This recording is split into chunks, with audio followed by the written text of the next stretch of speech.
মাটির দুর্গা প্রধানমন্ত্রী নরেন্দ্র মোদীর হাতে তুলে দিয়ে তাকে স্বাগত করবেন। কি করবেন? স্বাগত করবেন। স্বাগত, ও আচ্ছা, আপনি বলতে চাইছেন স্বাগত জানাবেন, তাই তো? আচ্ছা আচ্ছা, বেশ বেশ। আর এই কথাটি কে বলেছেন? বলেছেন বাঙালি বিজেপি নেত্রী লকেট চট্টোপাধ্যায়। তিনি বাঙালি অস্মিতা, আমি বাঙালি, আমরা বাঙালি, এই কথাগুলো আজ মঞ্চের উপর থেকে যতবার বলেছেন আপনি হয়তো গুণে শেষ করতে পারবেন না। তারপরে লকেট চট্টোপাধ্যায় বারবার মঞ্চের উপর থেকে বলছেন স্বাগত করবেন, স্বাগত করবেন।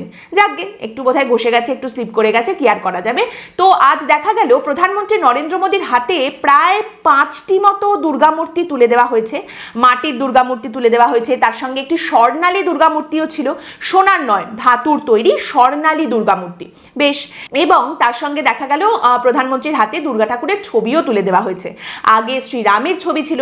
তারই সঙ্গে আজ দেখা গেল পশ্চিমবঙ্গের বিজেপির রাজ্য সভাপতি শ্রমিক ভট্টাচার্য রজনীগন্ধার মালা প্রধানমন্ত্রী নরেন্দ্র মোদীর গলায় পরিয়ে তাকে স্বাগত নয় স্বাগত জানালেন। এর আগে ছিল পদ্মর মালা।